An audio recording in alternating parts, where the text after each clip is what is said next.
Voilà. Donc, nous plus à quoi, hein? On a même quitté la bien. La place que vous êtes.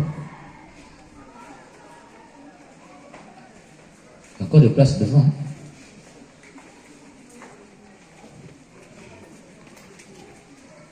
Donc, la statue de Nmetalaïa, on a caché quoi, non? Vous avez vu ça, non? C'est beaucoup. Les bougies aussi, vous les voyez.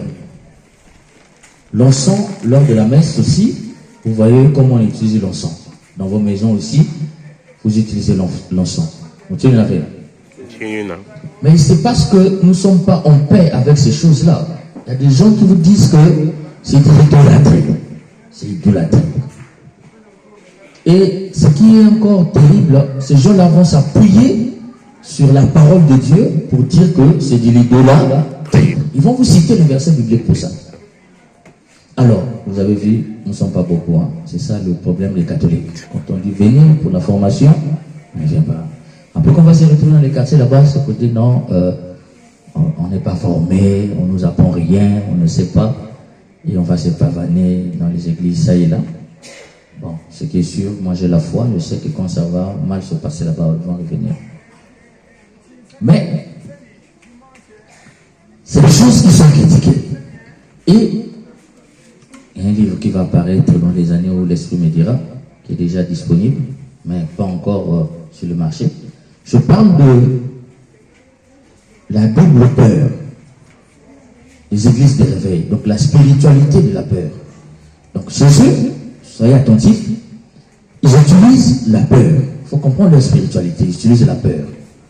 Bon, la peur. Et pourquoi ils utilisent la peur? Parce qu'ils sont à la recherche des gens. Ils veulent qu'il y ait beaucoup de fidèles dans leurs églises. Et pour que les gens viennent beaucoup dans leurs églises, il faut aller les chercher. Aujourd'hui, nous sommes plus que jamais agressés. Quand tu passes dans la rue, on peut t'agresser. On te donne des papiers, non, il faut venir à l'église. Et dès lors que tu as un petit souci, on voit que vraiment tu es fragile de foi, on vient vers toi. Et quand on vient chez toi pour te ramener chez eux, ils utilisent la première forme de la peur que j'appelle la peur comme appât. Soyez attentif, hein? La peur comme appât. Bon, que ça vient comme appât. Appât, il y a sur la tabaïki, à maison. Hein? Hein? Vous voyez, non? Donc il faut aller pêcher les gens pour ramener à l'église. Et ils utilisent le pas, donc la maison. Mais cet appât-là qu'ils utilisent ça comment? Ils utilisent ça en attaquant tout ce que vous pratiquez comme foi pour vous dire c'est une mauvaise foi. C'est la peur de l'enfer. On va commencer à te dire tu pries Marie, tu iras en enfer. On ne peut pas marier, on ne peut que Dieu. Marie n'est pas Dieu. Marie c'est ceci. On va attaquer tout le mari. On va aussi attaquer la messe. On va attaquer, toute l'église sera attaquée. Et parmi tout ce qui sera attaqué, il y a les statuettes, il y a les bougies, il y a l'encens. On va te dire que si tu pratiques ces choses-là, tu iras où on a fait. Donc on va porter dans ton corps. Et quand personne vient en enfer, ça va nous faire peur. Et comme aussi ils vont te donner le verset biblique, tu auras peur. Quand tu auras peur, il y a le qui tu vas sortir de l'église parce que tu as peur d'aller où on a fait. Première peur, on a fait. On va attaquer ton baptême. On va attaquer la confirmation. On va attaquer tout. On va te dire que l'église catholique, ce n'est pas l'église de Jésus. C'est l'église de Satan. Ce n'est même pas l'église voulue par Jésus. C'est-à-dire que l'église catholique, ça c'est l'église des Romains. C'est eux qui ont créé. Ils ont inventé leur Dieu. La Bible qu'ils utilisent, ce n'est pas la vraie Bible. Si tu restes là-bas, tu iras en enfer. Comme si le critère de l'enfer et du paradis, c'est lui qui en a. Et comme tu as peur et tu n'as pas d'argument, quand il va citer des versets, tu vas fuir. Et quand tu vas fuir, il va passer à la deuxième peur que j'appelle la peur comme moyen. Hein? Comme moyen de dépendance.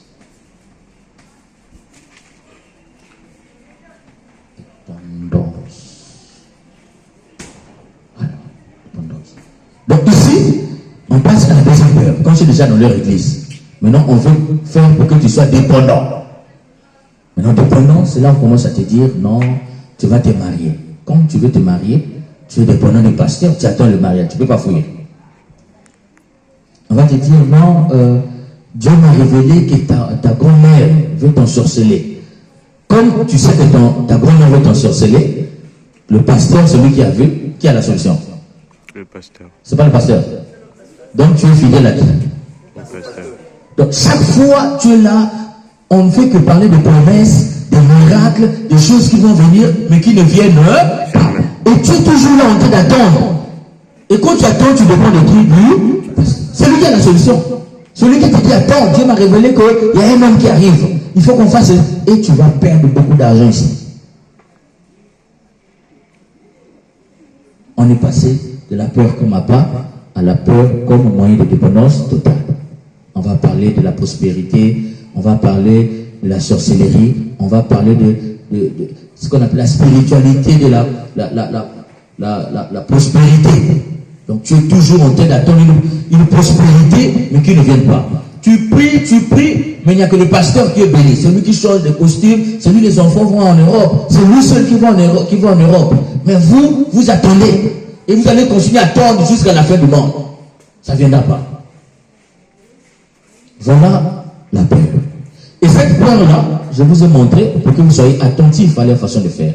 Et comme j'utilise la peur comme appât, ils vont attaquer les statues, les bougies, l'encens. Ils vont traiter ça d'idolâtrie. Voilà pourquoi le thème d'aujourd'hui, c'est sur les statues, les bougies et l'encens.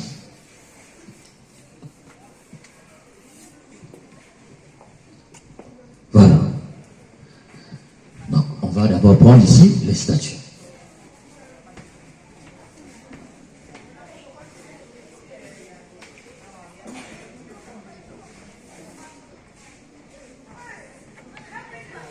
Quand tu arrives, tu rentres dans une église catholique, la première des choses qui te frappe, c'est quoi? L'autel. Et derrière l'autel, il y a quoi? La croix. Dès que tu rentres comme ça, c'est déjà devant toi. Donc la première des choses que tu vois quand tu rentres dans une église catholique, c'est une statue. La statue de la croix. Tu vois ça devant toi. Et quand tu vas voir tout autour, tu vas voir des statues. Si c'est l'église d'un saint comme Saint-Antoine, tu vas voir à côté la statuette de ce saint-là. Si c'est Sainte Marguerite, il va mettre la statuette de cette sainte-là. On va mettre aussi le chemin de croix de Jésus. On va mettre les images du chemin de croix. Donc il y a des statuettes dans notre église. Et pour eux, ils vont te dire tout de suite que c'est de l'idolâtrie. Et ce qui est encore terrible, un catholique va devant la statuette, reste tranquille et se met à prier devant la statuette. Tu vas à la statuette de la Vierge Marie là-bas à la grotte, tu commences à prier. Ça, ils appellent ça l'idolâtrie. Maintenant, quand ils vont attaquer cet argument, ils vont citer d'abord Exode 20, le verset 4 à 5. Est-ce que vous avez vos Bibles?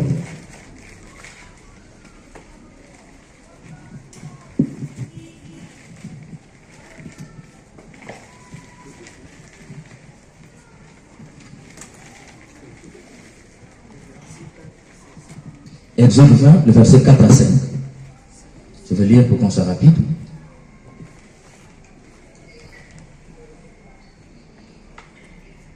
Alors Dieu prononça toutes les paroles suivantes. Je suis le Seigneur ton Dieu qui te fait sortir d'Égypte, de la maison de servitude. Là, je suis déjà au verset 1.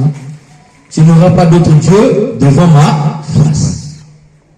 Soyez attentifs, hein? Soyez attentifs au mot. Parce que souvent, vous voyez, des gens interprètent des choses sans même comprendre le français. Lui-même, si on fait dicter, il va faire beaucoup de fautes. Mais il pense qu'il comprend bien la Bible. On dit, tu n'auras pas d'autre Dieu devant ma face. Tu ne te feras point de sculpture, donc selon les statuettes, de sculpture, ni de figure quelconque, de ce qui est en haut, dans les cieux, ou en bas sur la terre, ou dans les eaux, plus bas que la terre. Tu ne te prosterneras point devant elles, et tu ne leur rendras point de culte.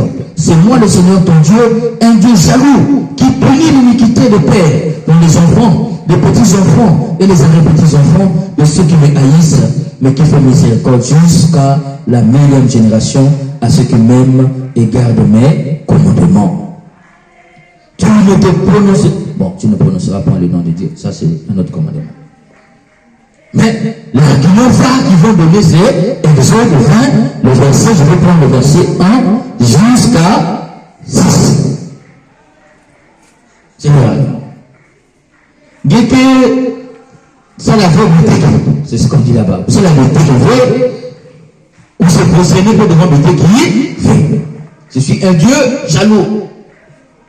Donc quand il cite ça, déjà tu dis, mais effectivement, mais il n'a pas tort. Est-ce qu'il a tort? Quand ils disent comme ça, ils citent comme ça, est-ce qu'ils ont tort? Si on s'arrête là, est-ce que tu as un argument à donner? C'est clair. Tout n'est pas clair là. C'est clair, non? Quand on donne ça à un catholique, il dit, ah vraiment, donc c'est l'idolâtrie en fait. Et pourtant, la Bible que vous voyez là, la Bible là, hein, c'est la Bible des catholiques. Est-ce que si toi tu construis ta maison, tu sais que si je mets la table à gauche, ça va m'empêcher d'entrer. Est-ce que je vais mettre ça là-bas? Non. Si tu construis une maison, tu mets le mode de fonctionnement de la maison en fonction de qui? En fonction de ce que toi tu aimes. Ce n'est pas ça? Oui. Donc on ne peut pas te dire que chez toi, tu ne sais pas pourquoi tu as mis la table à gauche, le lit dans tel sens. Personne ne peut te dire ça. Tu sais toi-même pourquoi tu as mis ça là-bas. C'est pas ça? Oui, oui. La Bible que vous voyez là, jusqu'au 4e siècle, donc jusqu'au 397, il n'y avait pas un livre où on pouvait voir Genèse jusqu'à l'Apocalypse. Il n'y en avait pas. Les chrétiens étaient persécutés. L'Église était persécutée. Et dès le 1er siècle déjà, quand ils montent à Jérusalem, et qu'est-ce qu'on appelle ça? Ils montent à Rome, l'Église s'appelle déjà catholique. Parce que les gens vous disent que l'Église catholique c'est l'Église des Romains. Mais catholique c'est pas un mot romain, c'est pas un mot italien. Catholique, c'est bien du grec. L'Église a commencé où? En Égypte, et que c'est à Jérusalem. Jérusalem, ils sont passés par la Grèce jusqu'à ce qu'ils sont partis à Rome. Donc l'Église est déjà catholique où? Au 1er siècle où? En Grèce. Donc quand ils vont accueillir ça à Rome là-bas, ils savent qu'ils ont accueilli l'Église catholique. Et Ignace Dontios va dire déjà au 1er siècle où est l'Eucharistie, c'est où se trouve l'Église catholique. Donc les chrétiens savent déjà qu'ils sont dans l'Église catholique. Mais il n'y a pas une Église en tant que telle. Ils se retrouvent dans les bois pour prier, ils sont persécutés, ils sont chassés. Il n'y a pas une Église, il n'y a pas de loi, il n'y a pas de pape quelque part. Il n'y a pas quelqu'un qui... Donc, c'est seulement les apôtres qui créent des communautés, et ces communautés-là se débrouillent pour prier. Il n'y a pas de Bible en tant que telle, comme ça, il n'y a pas ce canon-là. Et ce canon-là, que vous voyez là, ça ne suffisait pas, il y en avait beaucoup. Il y a l'évangile de Thomas, il y a l'évangile de Marie-Madeleine, il y a l'Apocalypse de Saint-Pierre, il y a beaucoup de livres, on appelle ça apocryphe.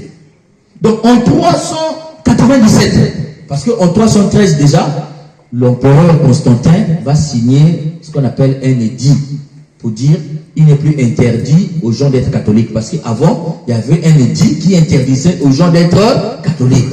Et en 313, quand il va gagner la guerre, grâce à l'église catholique, il va écrire une lettre en 313 pour dire il n'est plus interdit d'être catholique. Vous pouvez prier dans la paix. En ce moment-là, l'église sort ce qu'on appelle des grottes pour nous prier dans la ville. Maintenant, quand il va commencer à prier dans la ville, il y a beaucoup de dégâts. Déjà, vers 325, il y a quelqu'un, vers 320, 21, 22, 23, il y a quelqu'un qui commence à dire que Jésus n'est pas Dieu. Arius. 325, l'église va combattre ça. Et l'église, quand il dit, je reconnais le pouvoir de l'église, il cède ce qu'on appelle le Vatican aujourd'hui à l'église. C'est pourquoi l'église a un siège. C'est Constantin. Il siège, il laisse là-bas et le pape peut habiter là-bas. Quand les papes ont commencé à habiter là-bas, maintenant, la plus grande puissance du monde est devenir catholique. Maintenant, vous les petites puissances, vous devenez quoi? Si vous avez besoin que les États-Unis vous aident, aujourd'hui, ils nous imposent l'homosexualité. Pourquoi? Parce qu'ils sont plus riches que nous. Donc, si la grande puissance devient catholique, si vous voulez avoir des grâces de cette puissance-là, vous devenez catholique. Vrai ou faux? C'est pourquoi tout le monde était catholique. Maintenant, en 397, ils vont se dire, il y a tellement trop de livres, on ne sait pas qui dit la vérité, qui dit vrai, qui dit faux, qui dit vrai. Et ils vont s'asseoir, ils vont tracer le canon de la Bible. Ils vont retenir les 27 livres du Nouveau Testament. Tous les autres, on va faire quoi? On va les mettre à côté. On va appeler ça apocryphe. Donc si quelqu'un commence à toucher la Bible, c'est parce que nous, on a décidé que ce qu'on t'a dit là, Matthieu, c'est la vérité. Parce qu'on pouvait dire qu'on ne prend pas Matthieu. C'est nous qui avons tracé le canon, on dit, bon, Matthieu, on prend ça. On laisse Pierre, l'évangile de Pierre, on laisse l'évangile de Thomas. On pouvait prendre l'évangile de Thomas. On pouvait prendre n'importe quel livre. Donc tu ne peux pas venir nous expliquer ce livre-là sur nous-mêmes. C'est pas ce que vous comprenez. C'est notre affaire, c'est pour nous. C'est nous qui avons dit, on va prendre Genèse. D'ailleurs, quand tu rentres dans la Bible hébraïque, le bac à livre, Ténac, on ne dit pas Genèse. Ce n'est pas le premier livre de la Bible des Juifs. On appelle même pas ça, comment on appelle ça, Genèse. Exode, on appelle ça comme ça. C'est nous qui avons dit ce livre-là, on va appeler ça Genèse. C'est nous qui avons appelé ça Exode. Ça, on va appeler ça Samuel, on va dire on va dire 1 Samuel, 2 Samuel. C'est nous qui avons tout divisé. Les versets, c'est nous qui avons dit, ce verset va commencer ici, ça va s'arrêter. Toi, tu n'étais pas là. On pouvait dire, ça commence là, ça peut finir jusqu'au bas ici. Toi, tu n'étais pas. C'est nous qui avons dit, on va prendre verset 1 jusqu'à 2. On va couper ça ici. Toi, tu n'étais pas là. Donc, tu penses que parce que tu as l'Esprit Saint, tu vas expliquer le propriétaire du livre au livre. Est-ce que c'est possible? Non. Et c'est ce qu'ils font, malheureusement. Ils veulent expliquer le livre sans nous. C'est pourquoi il y a beaucoup de dégâts. Et donc, quand ils vont te dire que, Exode 20, le verset 4 à 5 dit, tu ne feras pas d'autres images taillées, tu ne feras pas ceci. Contre moi, je suis un Dieu jaloux. Si nous, on savait que ça devait nous contredire, on ne devait pas mettre ça. Je ne sais pas si vous comprenez pourquoi je vous dis ça. Si on savait que c'est contre nous, on allait mettre ça. On pouvait enlever, non? Toi, c'était là. Pourquoi on a laissé ça? Mais le problème avec eux, c'est quel problème? Eux, ils ne comprennent pas que ce livre qu'on appelle la Bible, c'est une histoire. On commence une histoire ici, on va vers la fin d'une histoire. C'est comme un film qu'on te raconte. Donc tu ne peux pas suivre comment on appelle ça déjà? Les épisodes, les premiers épisodes du livre, et tu dis que tu as compris le livre. Non. Celui qui peut expliquer un film, c'est celui qui a suivi toutes les épisodes. Mais tu l'avais. Ce sont les épisodes qui se déroulent. Oh, quand tu t'arrêtes à un épisode, tu dis non, moi je m'arrête seulement là, j'ai compris le film. Oh. Il y a un maillet là, oh, vous savez. Vous voyez?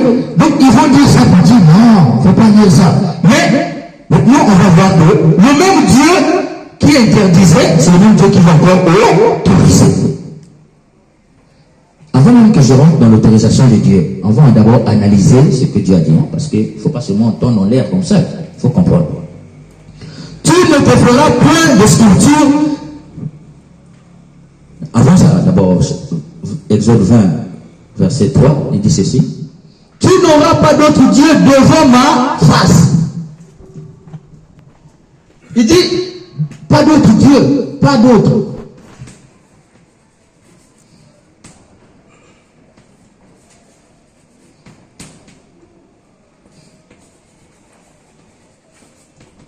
Analysons bien. Devant ma face. Pas d'autre Dieu. Quand je dis, tu n'auras pas d'autre Dieu devant ma face, ça veut dire que devant moi, il ne peut plus y avoir d'autre Dieu.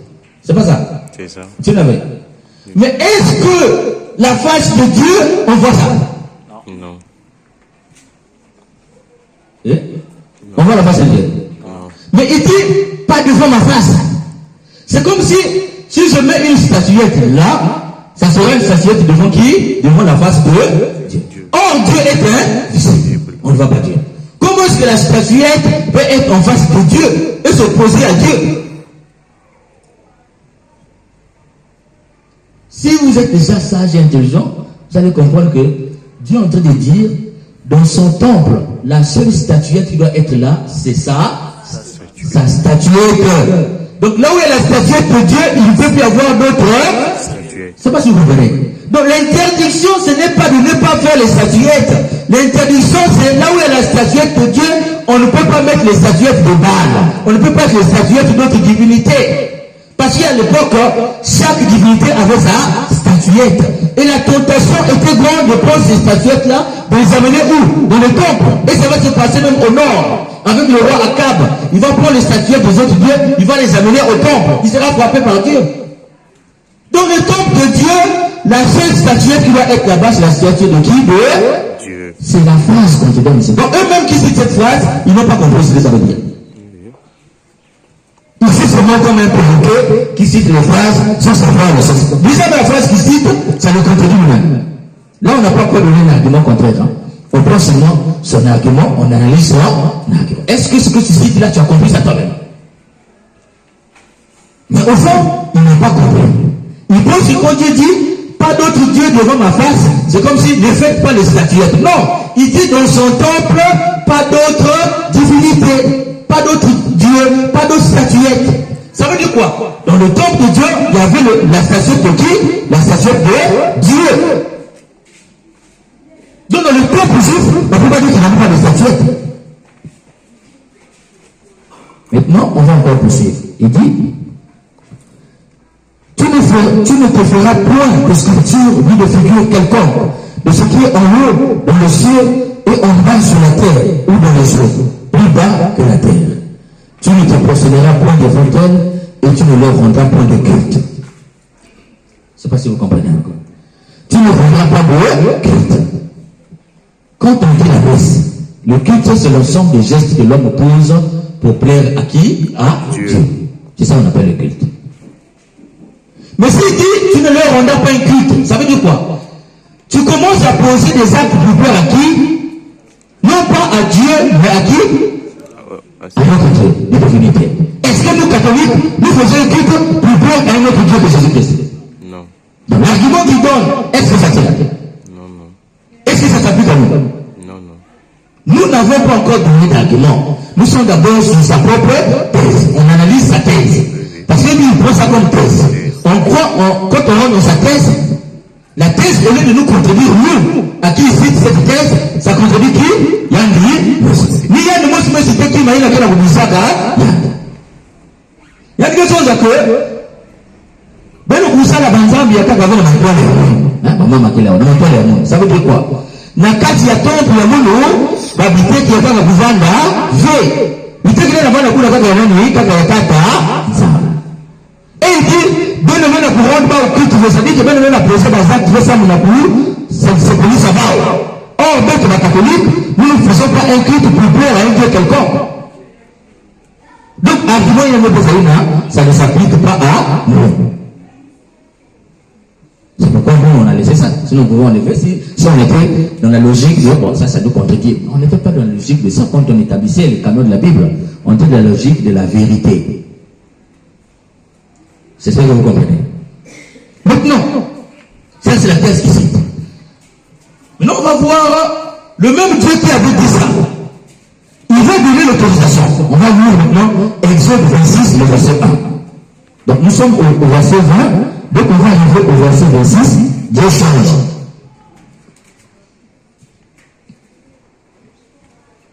Il dit, que fera le tabernacle avec 10 peintures de l'enfant rétor, de poupes volantes, de poupes écarlates et de carmésie, sur lesquels des chérubins seront artistiquement brodés.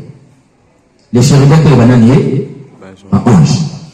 Et Dieu avait dit dans Exode 20, vous ne ferez pas de représentation de ce qui est au ciel.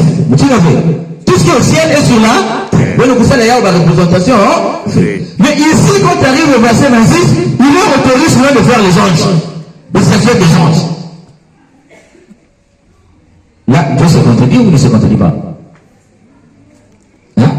Si on suit leur logique, Dieu se contredit. Le même Dieu qui dit de ne pas faire, le même Dieu Dieu commence à dire faites.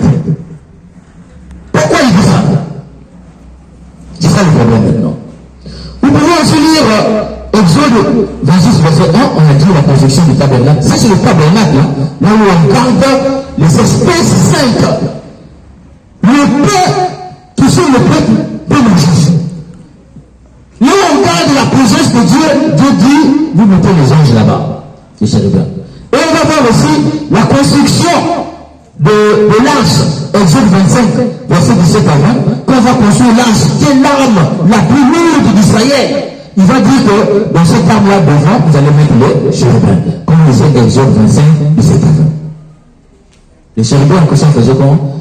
Bante va y la Missi, et il y a le boulot, Dieu qui a Bante, avec les ailes. C'est encore bien plus terrifiant que ce que l'on voit chez nous ici. Maintenant, pourquoi Dieu autorise? Et ça, c'est le problème. Quand on va voir l'adoration, le veau d'or, quand Dieu va interdire les enfants d'Israël, Exode 32, ils vont adorer les dieux faux. Ouais, ils vont commencer à faire les veaux d'or, ils vont dire quoi? Que faisons notre Dieu à nous. Quand on va arriver, vous lisez, on va voir l'adoration du veau d'or, verset 32 verset 32. Exode 32. Voilà que Moïse tardait à descendre de la montagne, le peuple s'attroupa autour d'Aaron et lui dit, allons, fabriquons-nous un Dieu qui marche à notre tête, car Moïse, cet homme qui nous a fait sortir d'Égypte, nous ne savons pas ce qu'il est devenu. Aaron leur répondit, ôtez les anneaux d'or qui sont aux oreilles de vos femmes, de vos fils et de vos filles, et apportez-les-moi. Ils ôtèrent tous les anneaux d'or qu'ils avaient aux oreilles et les apportèrent à Aaron, qui les prit de leurs mains, jeta l'or dans un moule et on fit un veau de métal fondu. Alors ils dirent, Israël, voici ton Dieu qui t'a fait sortir d'Égypte. Ils ont fabriqué mais ce qui est intéressant là-bas, ce n'est pas ce que nous, on va voir ça plus loin. Nous, quand on fabrique les statuettes, notre intention n'est pas leur intention. Leur intention, c'est quoi? Ils disent, on va fabriquer un autre Dieu, et ils disent, c'est ce Dieu-là qui va marcher devant nous. Ce n'est plus le Dieu d'Israël qui est devenu leur Dieu, mais le Dieu, Mokuma, qui Tekina, va le fabriquer. C'est la statuette. Et ils disent quoi? Israël, voici ton Dieu. C'est lui qui t'a sorti d'Égypte. Or, on sait que ce n'est pas ce Dieu-là qui les a fait sortir d'Égypte. Est-ce que vous comprenez bien? Donc, quand ils font cet acte-là, qui sera puni par Dieu, c'est parce qu'ils ont fait quoi? Ils ont mis Dieu à l'écart. Tu ne peux pas toi, Dieu. Est-ce que nous refusons Jésus? Oui. Maintenant, ils ont fait ça. Regardez-moi la réponse de Dieu. On va voir maintenant Nombre 21, le verset 8 à 9. Quand vous allez lire Nombre 21,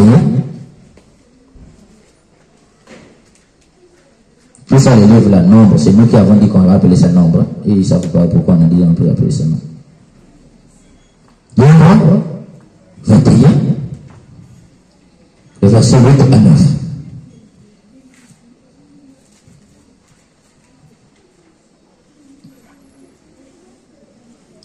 Et le Seigneur dit à Moïse, faites-toi un serpent brûlant que tu mettras sur un poteau. Quiconque aura été mordu, s'il le regarde, sera sauvé. Ils ont fabriqué un veau d'or. Dieu leur demande de fabriquer qui? Quoi? Un serpent en bronze. Quiconque va regarder ce serpent sera... Est-ce que le serpent là c'est Dieu? Pourquoi Dieu dit maintenant, regardez ce serpent? Et vous allez vous rendre compte de quelque chose.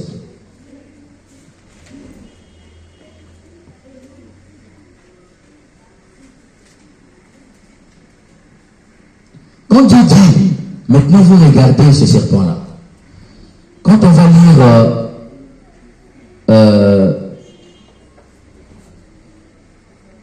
quoi? 7 jusqu'à 8.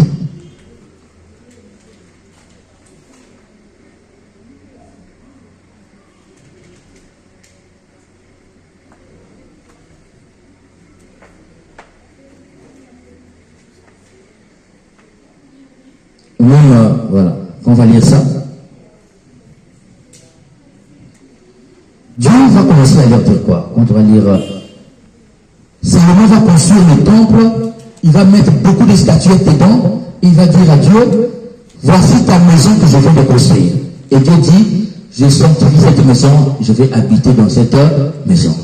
La maison, quand vous lisez, si vous lisez un roi, 7 jusqu'à 8, donc le premier chapitre, jusqu'au chapitre 8, c'est la construction du temple. Et quand vous lisez aussi jusqu'au chapitre 9, maintenant Dieu, Salomon a fini de construire le temple, il dit à Dieu maintenant, voici ta maison. Or cette maison-là, vous allez rendre, pour gagner le temps, on ne va pas tout lire, vous allez rendre compte donc que Dieu et Salomon a mis beaucoup de statuettes dans le temple. Et il va dire à Dieu, voici ta maison. Comme Dieu avait dit, c'est toi qui vas construire ma maison, il n'a pas dit, puisque tu as mis les statuettes là-bas, moi je ne rentrerai pas. Il va dire, je veux sanctifier cette maison et je ferai de cette maison ma maison. Quiconque viendra là-bas rencontrera ma présence. Donc, est-ce que Dieu est contre les statuettes? Hein? Il est contre quelle statuette? Les divinités. D'autres dieux. Mais il n'est pas contre ce que lui-même il recommande. Pourquoi? Parce qu'il ne veut pas que les enfants puissent aller dans tous les sens. Il est en train de former un peuple à lui. C'est pourquoi quand ils sont en Égypte, on les appelle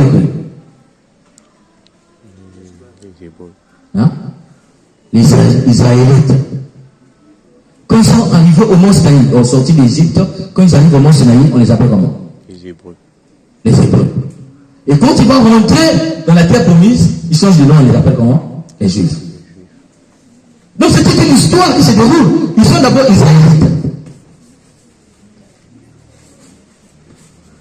Quand ils sont Israélites, Dieu, ils sont un peuple de promesse. Dieu avait promis par Abraham qu'il formera à partir d'eux un peuple saint, son peuple à lui. Et là, ils sont esclaves. On les appelle Israélites. Et quand Dieu va venir les sortir de là-bas, pour les amener à la terre promise, ils vont passer par où? Par le désert. Et quand ils vont arriver au désert, au mont Sinaï, ils vont passer plus de 40 ans là-bas. Dieu va les former à être son peuple. C'est là qu'il va leur donner la loi. Il va leur donner ce qu'ils doivent faire et ce qu'ils ne doivent pas faire pour rester en alliance avec lui. Il va former un peuple pendant 40 ans. Et quand ils sont en formation, on les appelle comment? Hébreux. Ça veut dire quoi? Hébreu, c'est quoi? Qu'est-ce qui fait l'unité ici? Ici, qu'est-ce qui faisait leur unité? C'est l'esclavage. Ici, qu'est-ce qui fait l'unité? C'est la langue. Ils ont déjà la langue. Hébreu. Maintenant, quand ils vont finir la formation, ils vont rentrer dans la terre promise. Ils ne seront plus appelés Israélites ni Hébreux. Ils seront appelés Juifs. Juifs pourquoi? Parce qu'ils sont dans la relation, dans la religion qu'on appelle le judaïsme. Et pour qu'ils rentrent dans cette religion qu'on appelle le judaïsme, il fallait quoi? Le temple. C'est le temple qui définit quoi? La religion. Ce n'est pas ça. Dès lors que Dieu va construire le temple, il va construire le temple à Jérusalem, tout le peuple va s'identifier à quoi? Au temple. Qui rentre au temple est qui? Juif. Donc la famille, sinon, a un nom, s'appelle Juif. Et puisqu'ils sont dans la religion juive, ça veut dire qu'ils appartiennent à qui? À Dieu. Donc ils ont la terre, ils ont le temple, ils ont la langue. Et puis, la formation qui sera donnée dans le temple, c'est pour leur rappeler tout ce que Dieu leur avait dit où? Pendant qu'ils étaient où? Au désert. Et on les appelait comment? Les Hébreux. Donc c'est toute une histoire. Pendant qu'ils sont ici, ils viennent là, Dieu leur interdisait quoi? Dieu leur interdisait les statues. Parce qu'ils n'avaient pas encore compris la différence entre le Dieu unique et le Dieu païen. Donc ici c'était interdit.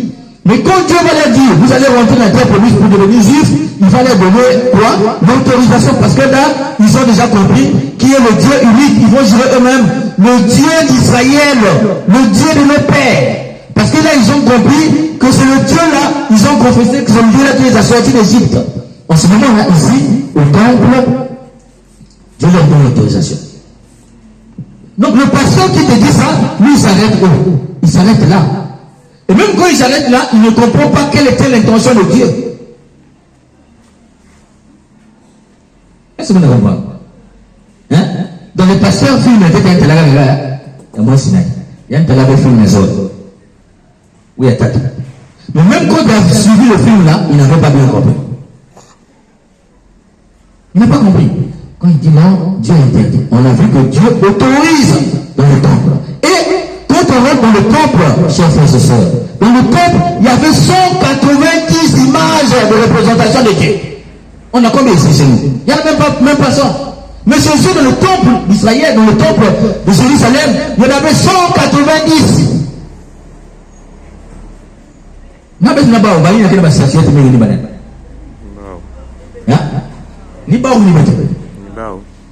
Mais pourquoi Jésus, quand il est rentré dans le temple, il n'a pas chassé, il n'a pas fait sortir ces images-là? Vous avez vu quelque part où Jésus est rentré, dit, on vous avait dit, ne faites pas les représentations de Dieu, vous avez fait. Est-ce qu'il a fait ça? Il a dit ça. Il a fait sortir les marchands qui faisaient quoi? Le commerce. C'est pas ça? Mais est-ce qu'il s'était révolté contre les statuettes?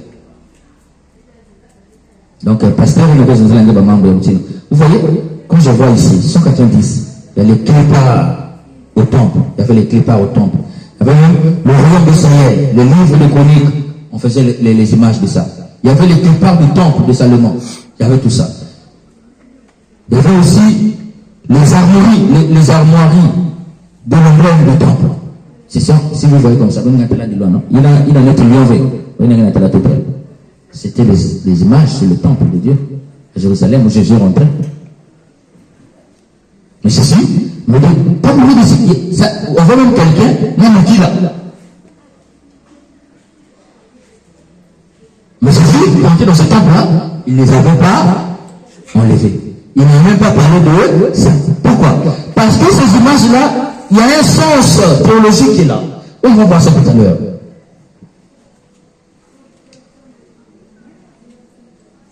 Quel est le sens?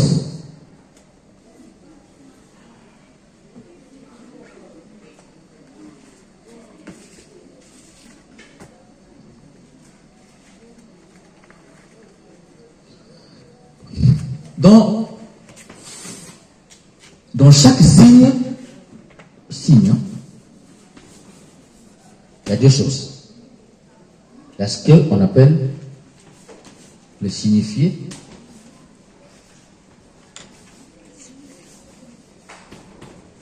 et le signifiant. Alors, on comment on va la kutanga.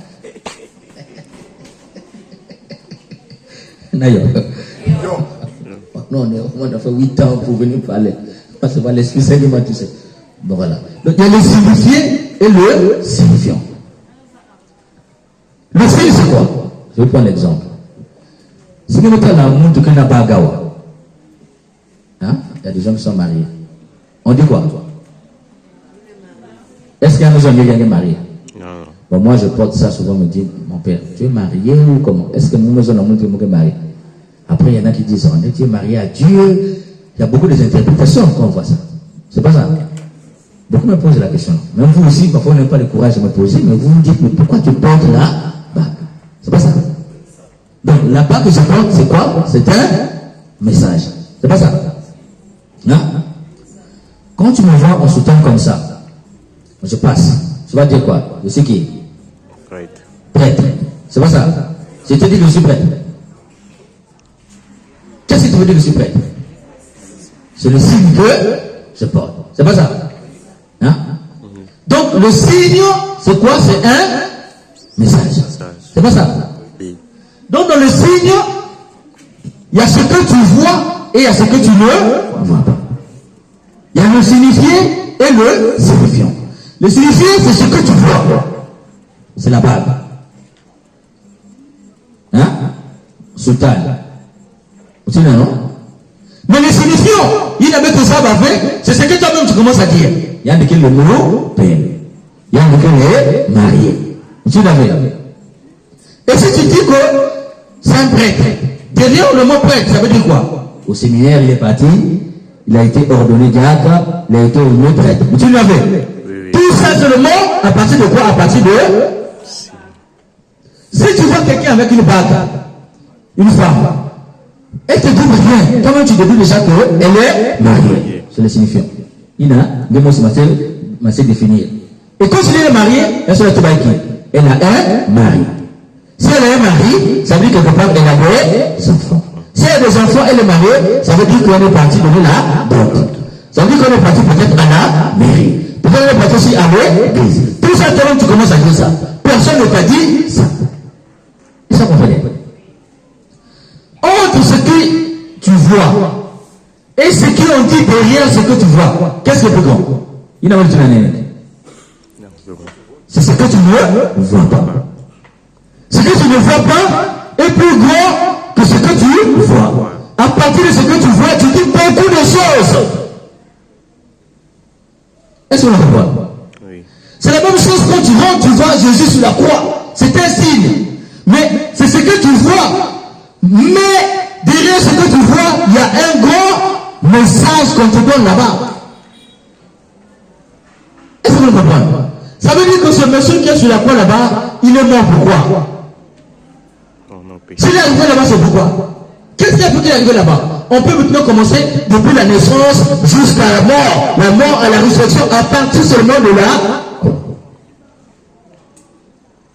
Donc quand quelqu'un commence à dire non, pas de crucifix, pas ça.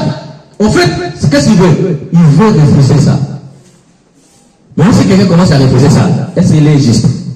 Non. Donc si on rentre dans le domaine de Dieu, est-ce qu'il est diabolique ou bien il n'est pas diabolique? Hein? Est-ce que nous qui n'avons pas vu un diable, que toi dis ça, il y a une tombe à Satan? Parce que en refusant ça, ils ont en train de refuser tout le message du christianisme. Tout le message de Jésus refuse. Quelqu'un qui rentre là-bas, qui va la croix, il y a Sainte Thérèse et il y a Sainte Bakita. Vous connaissez Sainte Bakita? Tapez sur internet, Sainte Bakita, la Sainte du sourire. Elle est devenue sainte comment? Elle est devenue religieuse parce qu'elle était esclave du Soudan, même si elle est esclave, la tête négrière, elle est esclave jusqu'à Rome là-bas, mais esclave à la sainteté. Sainte Bakita, une noire africaine. Mais la première fois, elle s'est convertie. Elle est montée dans le temple et elle a vu la croix. Quand elle a vu la croix, elle dit au prêtre, c'est qui? Et le prêtre dit, c'est Jésus, le mort. Non, c'est vous au Soudan. Quand tu désobéis aux gens là qui viennent nous attraper là, on te met sur la croix. Ce monsieur-là, qu'est-ce qu'il avait fait? Pourquoi on le met sur la croix? Non, c'est pas ça. On commence à lui expliquer la naissance jusqu'à... Et puis, bon, donc il est mort aussi pour moi. Même moi qui suis noir. Voilà le début de la conversion. La conversion. Et de là, comment je peux faire pour honorer ça? Elle devient religieuse. Religieuse aujourd'hui, on dit Sainte Bakita. Donc la croix seulement a été pour elle un message de conversion. Donc quand quelqu'un commence à dire non, pas de croix dans l'église, chez moi il n'y a pas de croix. C'est le diable qui est le maître là-bas. Donc quand je suis devant la croix, je suis devant un long message. C'est ce que nous on va voir tout à l'heure maintenant, chers frères et sœurs.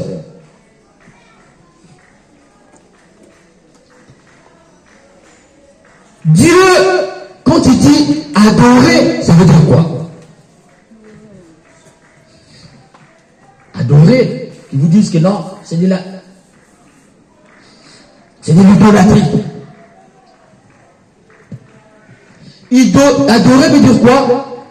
Adorer, c'est ad hoc, on dit en latin. Ad hoc. Il signifie quoi? Adorer veut dire que quand on fait l'adoration, c'est Jésus soit loué. On fait l'adoration. C'est pas ça l'adoration. C'est pas Kouima Banzembo. C'est pas Alléluia, Hosanna. Alléluia. C'est ça l'adoration. C'est pas ça l'adoration d'abord. L'adoration ad hoc veut dire quoi? Le baiser de Dieu. Ce que je disais un jour ici, l'homme c'est le baiser divin. Donc, adorer veut dire quoi? C'est recevoir le baiser de Dieu. Donc, adorer veut dire quoi? Donner sa bouche pour recevoir le bisou de Dieu. C'est fort adorer. Et si je donne ma bouche pour recevoir le baiser de Dieu, ça veut dire que le baiser de Dieu, ça veut dire quoi? Quand tu reçois le baiser de Dieu, tu reçois le souffle de Dieu. Un jour, je disais ici, ne jamais profaner les tire-longues là, on donne ta bouche, non, c'est sacré. Parce que c'est l'action de recevoir la vie. Donc quand j'adore, ça veut dire quoi? Je rentre dans la réception de la vie de Dieu. Donc quand j'adore Dieu, je dis à Dieu, c'est toi qui me donnes la vie et je suis disposé à accueillir ta vie.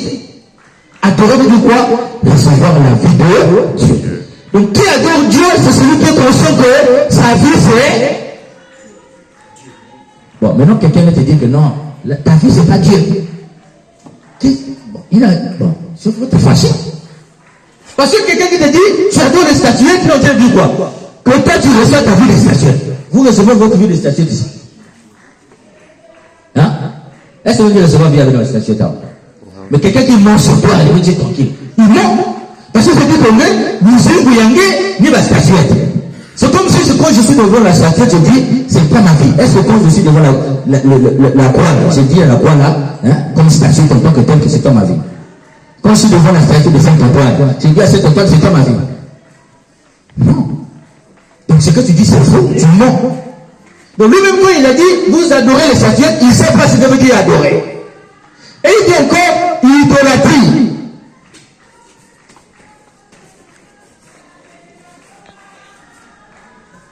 Idolâtrie. Idolâtrie veut dire quoi? L'atros, la tria. La tria veut dire quoi? Culte. Idole veut dire quoi? Ce qu'on appelle image. Ouais, non, image. Hein? On peut dire, bon, disons image, c'est ça. Donc, idolâtrie, se rendre un culte à une image qui est une divinité. Et il y avait plusieurs divinités. Il y a des Baals, la divinité des Égyptiens, les Égyptiens des Cananéens. Il y a beaucoup de quoi? Il y a beaucoup de divinités. Même chez nous aussi, hein, il y a une Zambia pour nous, mais il y a aussi une Zambia Mazra, il y a une Zambia Soleil, il y a une Zambia Moutique. Il y avait beaucoup de divinités. Donc, l'idolâtrie veut dire quoi? Rendre un culte à une divinité. Donc, quand tu fais de l'idolâtrie, ça veut dire quoi? Tu es en train de rendre un culte. Et le culte, on a dit quoi? C'est le fait de faire quoi? De poser des actes pour plaire à cette divinité. Est-ce que nous ici, nous posons des actes pour plaire à cette divinité? Jamais votre nom. Hein? Jésus. Et nous rendons un culte à qui? À Jésus, c'est pas ça? Oui. Nous rendons un culte à quelqu'un d'autre ici? Non. Donc tout ce que ces gens disent là, est-ce la vérité ou c'est le mensonge? C'est le mensonge. C'est pourquoi l'idolâtrie, ce n'est pas seulement créer une image. Tu peux faire de ta femme ton idole. Parce que si tu commences à recevoir ta vie que de ta femme, tu oublies Dieu. Donc ça veut dire que chaque fois il y a idolâtrie, il y a l'oubli du Dieu unique. Chaque fois que tu oublies le Dieu unique, le Dieu de Jésus-Christ, tu rentres dans l'idolâtrie. Tu peux rentrer dans l'idolâtrie de l'argent. Il y a des gens qui adorent l'argent. Mango, c'est sa vie. Et lui, au nom de l'argent, il peut tout faire. Vous ne pas des gens comme ça. Il peut tuer, il peut tout faire. Il idolâtre l'argent. Mais ces gens-là, s'ils avaient Jésus, est-ce qu'ils allaient faire ça? Non. Voilà l'idolâtrie. Donc nous, on ne fait pas de l'idolâtrie ici. Et accuser quelqu'un d'idolâtrie, il faut avoir des preuves. Si tu dis que non, lui là, l'argent c'est son Dieu, tu as des preuves que lui, il tue les gens. C'est pas ça. Maintenant, quelqu'un qui t'accuse d'idolâtrie, c'est des preuves que toi, c'est pas Jésus-Christ qui est ton Dieu. Il peut prouver ça. Est-ce que moi je peux rentrer dans ta relation avec Dieu pour savoir que ta relation avec Dieu est fausse? La vérité de la relation de l'homme avec Dieu, c'est qui? C'est lui-même avec son Dieu. Même le prêtre, je ne peux pas. Je ne peux pas juger ta relation avec Dieu. Mais ces gens-là, ils ont le toupet de venir juger votre relation avec Dieu. Ils ont les kilos. Ils disent non, ta relation là est fausse. Qui es-tu pour juger ma relation avec Dieu? Vous savez que moi, je ne reçois pas ma vie de Dieu, je reçois ça de Dieu. Donc moi, je me lève, je me réveille, c'est toi qui me donne le souffle de vie. Donc en fait, quand quelqu'un dit que c'est de l'idolâtrie, il faut le gifler. Tu dis non, toi tu m'accuses d'être quelqu'un qui vit sans Dieu. Tu peux me prouver en quoi je vis sans Dieu?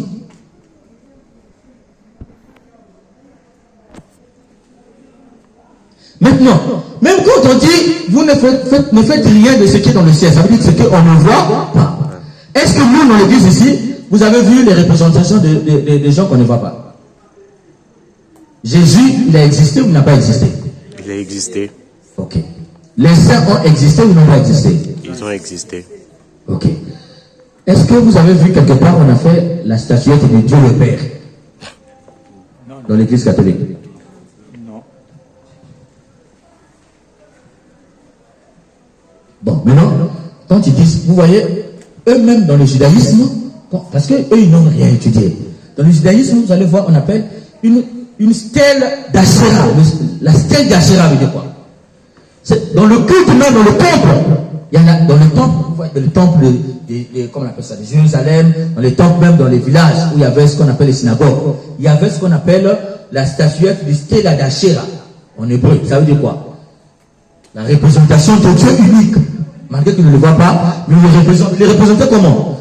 Un Dieu entouré des arbres de vie. Donc un monsieur sur un trône entouré des arbres de vie. Cette statuette, on appelle ça la statuette du Dieu unique. Donc dans le temple, même dans les synagogues, il y avait la statuette de Dieu. Malgré que Dieu avait dit de ce qui est invisible, vous n'allez pas faire, ils ont fait. Même à Jérusalem, il y avait stèle d'Achéra.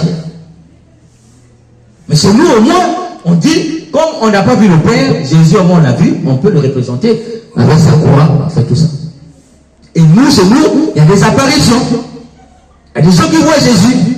Quand ils voient le visage de Jésus, c'est Jésus que nous représentons là, ils voient ça. Il était comme ça. Ils nous disent, ah, je l'ai vu apparaître comme ça. Sainte Marguerite nous a décrit Jésus. Il a vu. Sainte Thérèse d'Avila a vu Jésus. Elle a décrit. Les saints que vous voyez dans l'église, c'est des gens qui ont existé. Donc nous, on ne fait pas quelque chose, on n'est pas inventé. Et Jésus, si vous voyez le linceul de croix, hein, tapez sur Google le linceul. Quand on a descendu Jésus de la croix, on l'a couvert du drap. Le drap là, le visage de Jésus était resté. Dans le drap en question, vous pouvez aller à Rome, dans un site touristique, vous allez voir ça. Et les scientifiques, ils ont dit non, vous montez, vous faites du tourisme pour de l'argent, vous êtes faux. L'Église a dit non, c'est le linge qui existe, on a pris depuis Jésus, non, c'est faux. L'Église est dans la vérité, a pris le linge, il leur a donné, allez faire des recherches. Ils ont fait les recherches scientifiques sur le linge. Et même ils ont donné les conclusions. Et moi j'ai le livre là-bas, j'ai oublié d'amener ça, les conclusions scientifiques du linceul. Ils disent que c'est un linge qui date depuis 33, l'an 33. C'est pas l'âge où Jésus était mort. Si. Ils disent que non, le sang qui est là, c'est le sang de quelqu'un qui a vécu pendant ce temps-là. Et ils disent encore quoi? Que dans ce linceul-là, la personne qui est décédée là était sur la croix. Il a souffert parce que le sang qui giclait là, c'est le sang de quelqu'un qui a été perché sur un bois. Et puis la personne qui est là, il est mort tête à droite. C'est les conclusions scientifiques. Et ils disent encore quoi? Le sang qui est là, c'est le sang de quelqu'un qui n'a qu'un côté de germe. L'homme, pour vivre, a combien de germes? 2 germes. Côté paternel, côté maternel. Or, ce monsieur-là n'a qu'un côté. C'est pourquoi on dit, il n'y a que Marie, sa mère. Il n'y a pas Dieu comme ça. Vous comprenez un peu? Il n'y a qu'un côté. Vous représentez Marie. Oui. Ça, c'est les conclusions scientifiques. C'est les scientifiques qui ont donné. C'est pourquoi personne ne critique ça. Sinon, on a dit que l'église catholique mange les gens. Mais dans le seul, on voit bien le visage. J'ai oublié de vous amener ça, vous allez voir. Quand on fait, la science évolue aujourd'hui, quand on essaie maintenant de faire sortir, malgré le visage défiguré, quand on fait sortir le visage, et même ils ont fait ça, ça paraît le visage de Jésus que vous voyez là.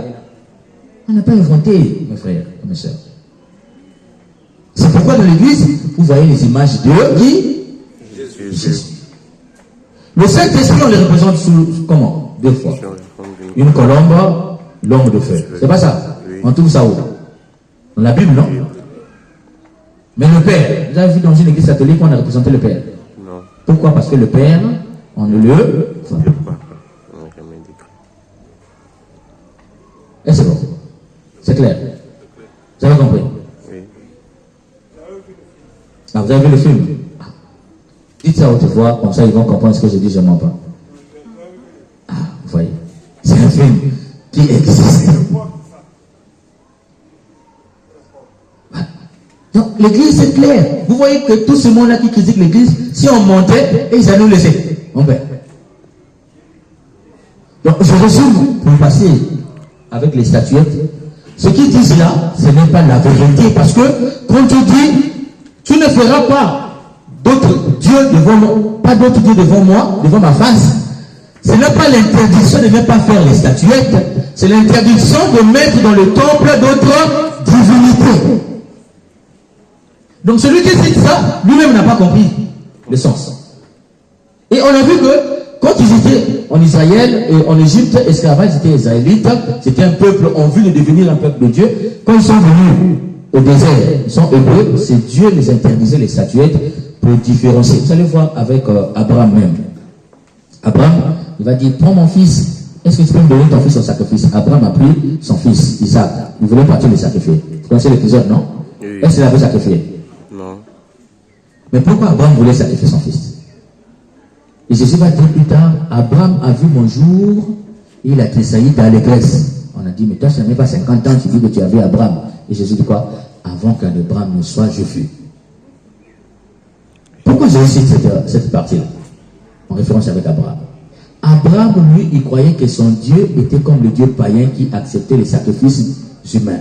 Parce que pour plaire à un Dieu, il faut faire des sacrifices. Pour avoir la grâce, il faut faire quoi? Des sacrifices. C'est la marque, c'est ça qu'on appelle le culte. Rendre, poser des actes pour plaire à un Dieu. Et l'acte suprême pour montrer à Dieu que je t'aime, c'est le sacrifice d'un être humain. Vous voyez ceux qui sont dans les loges, c'est ce qu'on leur enseigne là-bas. Et quand tu plais à Dieu, tu lui montres que tu l'aimes vraiment, au retour il fait quoi? Il te bénit. Jésus est venu pour dire, l'unique sacrifice entre Dieu et les hommes, c'est moi. Plus d'autres sacrifices. Tu n'en es voulu ni holocauste, mais tu m'as donné un corps. Alors je dis, je viens pour faire ta volonté. Il n'y a plus d'autres sacrifices à part Jésus. Donc vous qui sacrifiez les êtres humains dans les loges, vous n'êtes pas de la vérité, vous serez punis. Mais Abraham, il croyait que son Dieu était comme les autres dieux qui acceptaient les sacrifices humains. C'est pourquoi Dieu dit à Abraham, sacrifie-moi ton fils. C'était pour faire sortir Abraham de l'idée que ne me considère pas comme les autres dieux qui acceptent les sacrifices humains. Moi, je suis différent. Puisque je suis différent, ce n'est pas l'homme qui montre son amour pour moi, c'est moi qui montrerai mon amour pour l'homme. Donc ce n'est pas à l'homme de se sacrifier pour Dieu, mais qui va se sacrifier pour l'homme. C'est pourquoi on n'est plus dans le culte, mes chers parents. Vous dites non, je participe au culte. C'était fini. On est passé du culte à quoi? À ce qu'on appelle liturgie. Vous écoutez ça à la messe. Le culte, c'est les actes que l'homme pose pour plaire à Dieu. Or, par Jésus-Christ, Dieu a dit à l'homme, ce n'est pas toi qui montre que je t'aime. C'est à moi de te montrer que je t'aime. L'amour de Dieu dépasse l'amour de l'homme et l'amour de Dieu premier. C'est pourquoi il nous envoie son fils pour dire, c'est moi qui dois me sacrifier pour toi, pour te montrer que je t'aime. Or, l'homme pensait que c'est lui qui devait se sacrifier pour plaire à Dieu. Dieu dit non. Il dit déjà à Abraham, non. C'est moi-même qui viendrai me sacrifier pour toi. Dès lors que son fils est venu se sacrifier pour nous, on passe du culte à quoi? À la liturgie. La liturgie, c'est quoi? Les actes que Dieu pose pour montrer à l'homme que c'est lui qui l'aime, l'homme le premier. C'est pourquoi c'est le prêtre qui pose les actes pour vous. C'est Jésus-Christ qui prêche. C'est Jésus-Christ qui consacre l'Eucharistie. Ce n'est pas le Père Emmaüs. C'est Dieu qui pose ces actes-là à la messe pour vous montrer que moi je vous aime. Et en réponse à l'amour de Dieu, nous posons des actes. C'est ce qu'on dit, on chante, on bat les mains, on danse, on fait. C'est pour dire quoi? Nous sommes contents de savoir que tu nous aimes. Mais le culte devient quoi? Le culte devient la réponse à la liturgie. Donc, à l'intérieur de la liturgie, il y a le culte. Qu'est-ce que vous venez comprendre? Hein? Donc, quand on dit liturgie, il y a deux liturgies, non? Eucharistique, la liturgie, la parole, liturgie et eucharistique. C'est ça qu'on appelle la messe. Mais c'est pourquoi? Parce que, à la fin, nous sommes envoyés en mission. Mais, dans la liturgie, il y a le culte. Dans le culte, c'est une partie de la liturgie. Si tu es encore dans le culte, tu n'as pas encore compris que Jésus est venu mourir pour toi. Donc tous ceux qui participent au culte, ils n'ont pas encore Jésus. Vous êtes encore dans l'Ancien Testament. Jésus est déjà venu. La promesse faite à Abraham s'est réalisée en Jésus. Dieu avait dit à Abraham, c'est moi qui viendrai me sacrifier pour toi. Donc l'amour de Dieu premier. Et dès lors que Jésus est venu, le mort et le ressuscité, On passe de vite à la lecture. Maintenant, on vient rendre grâce à Dieu pour se réunir au monde. C'est Dieu qui t'aime d'abord. Toi, tu aimes Dieu en réponse au amour que Dieu a pour toi. Ce n'est pas toi qui aimes Dieu pour prouver à Dieu que tu l'aimes. Dieu t'a déjà prouvé qu'il t'aime chaque jour. Et la preuve, la croix te rappelle. La croix, on voit là-bas que c'est signe de malédiction, c'est signe de la souffrance. La croix nous rappelle quoi? Le premier message que tu vois à la croix, c'est que Dieu t'aime. Il est allé jusque là pour qui? Pour toi. Au nom de quoi? Au nom de l'amour qu'il a pour toi. Voilà le message. Pourquoi on n'est plus dans le culte? Mais si quelqu'un vient encore te tromper sur les statuettes, non, il ne faut pas faire les statuettes, c'est de l'idolâtrie. Mais chaque religion a une représentation de Dieu. Pourquoi? Je vais vous donner maintenant un exercice simple. Si tu commences à prier. Quand tu dis nous les catholiques au nom du Père et du Fils et du Saint-Esprit, tu commences à prier. Dans ton esprit, tu t'imagines en face de Dieu, oui ou non? Oui. Est-ce que quelqu'un peut prier Dieu sans l'imaginer dans son esprit? Non. Venez l'assemblée, la soirée de penser, vous allez tomber. Il ne va pas la concentrer. Non, soyons vrais. Venez la concentrer. Même si tu n'es pas devant une statuette, est-ce que tu seras concentré? Pour que tu sois concentré, il faut quoi? Penser Dieu dans ta tête. C'est pourquoi même on ferme les yeux pour ne pas être distrait. Tu le vois. Tu l'imagines en face de Dieu, en présence de Dieu. Mais est-ce que Dieu, tu le vois? Quand tu t'imagines en présence de Dieu, tu fabriques un Dieu, oui ou non? Maintenant, si on rentre dans la logique de ces pasteurs-là, tu es dans l'idolâtrie ou tu n'es pas dans l'idolâtrie? Hein? Donc eux-mêmes qui disent qu'ils n'ont pas de statuettes, quand ils prient, ils font des statuettes dans la tête, oui ou non? Donc ils sont idolâtres comme nous, oui ou non? Voilà. Donc c'est des gens, il ne faut pas les suivre. Maintenant, pourquoi tu fabriques un Dieu dans ta pensée et tu te concentres? Ça veut dire quoi? La statuette que tu fabriques là te permet de quoi? De te concentrer. Donc quand je suis devant une statuette, c'est pour que je sois concentré. Donc ce qui est intérieur à moi, je l'extériorise. Je mets ça devant moi. Je peux même ouvrir les yeux. Je suis en train de prier. Je ne serai pas distrait. Donc quand je suis devant la statuette, je ne suis pas seulement la statuette. Je rentre. Donc c'est une porte qui me fait rentrer dans une autre réalité. Je suis devant la statuette, mais je ne suis pas là. Tu vois quelqu'un en train de prier, tu tapes comme ça. Est-ce que là? Hein? Est-ce que quand vous priez là, vous êtes devant la boîte là-bas, quand vous êtes en train de prier là, c'est pas que vous avez tapé derrière. Levez ça, oui ou non? Mais si tu étais là, est-ce que vous avez la personne? Ça veut dire que le fait que tu étais là, tu étais où? Tu étais loin. Donc la statuette devant quoi? Une porte qui te fait rentrer dans une grandeur. C'est ce qu'on a dit, le signifiant. Le signifiant et le signifiant. C'est-à-dire qu'il y a une grande réalité derrière. Et la grotte, la Vierge Marie, quand on lit l'histoire de l'arche, avec le prophète Daniel, qui était parti cacher l'arche dans les grottes et l'arche a disparu. L'Apocalypse nous dit, l'arche est apparue au ciel. C'est pourquoi Marie est représentée où? Dans les grottes. C'est sa maison. C'est biblique. Donc si quelqu'un vient encore te tromper sur les statuettes, non, vous oubliez les statuettes. Comme on m'a dit, c'est de l'idolâtrie. Posez d'abord la première question. Est-ce que tu sais ce que c'est l'idolâtrie? Souvent quand ils emploient des mots, eux-mêmes ne savent pas ce que ça veut dire. Il y a un problème de niveau. Parce que si tu sais ce que dit l'idolâtrie, parce que moi j'ai fait boulos, latrie. Parce que moi j'ai étudié ces langues-là. Mais quand on dit idolâtrie, c'est dans le sens, il ne sait pas que l'idolâtrie sera un culte. Oh, moi, je ne fais pas de culte. Si tu as déjà participé à de culte satanique, tu comprends ce que c'est un culte. Je confesse que Satan, tu es mon Dieu. C'est ce qu'ils font là-bas. Quand tu vas chez les marabouts là-bas qui ont d'autres dieux, ils font un culte à ce Dieu-là. On te dit donc d'abord l'argent, on va appeler ces gens-là. Est-ce que c'est nous, c'est ce qu'on fait? C'est ça un culte. Et ce culte-là, je vous ai dit, ça culmine où? Dans le sacrifice humain. Plus tard, on va te demander, si tu veux que ce Dieu-là soit avec toi, il faut. Tous ceux qui sont dans les cultes de Dieu, ils ont déjà sacrifié. Sinon, tu n'auras rien. Mais chez nous, on te dit non, il n'y a plus d'autres sacrifices parce que l'unique sacrifice, c'est Jésus. Et nous faisons un culte en réponse à Dieu. Donc quand tu dis culte Mebanda, bien que tu es dans l'Ancien Testament, souvent j'entends ça ici. Culte à Matia Soukayai. Parce que ces gens-là vous disent que non, le mot culte existe dans la Bible. Liturgie n'existe pas dans la Bible. Vous voyez, non? Donc, parce qu'ils pensent que la Bible là, c'est un dictionnaire. Donc le mot là doit être. Mais la Bible là, c'est pas en français. Quand on lit les actes des apôtres, jusqu'à les apôtres, ils vont parler de la liturgie. Même Matthieu va parler de la liturgie. La liturgie. Mais ils vont toujours parler le culte. Parce que eux, comme ils ont vu le mot culte dans la Bible, ils ne savent même pas ce que ça veut dire. Donc nous, le culte matinal, nous sommes au culte. Mais tu n'as pas encore compris qu'on n'est plus dans le culte.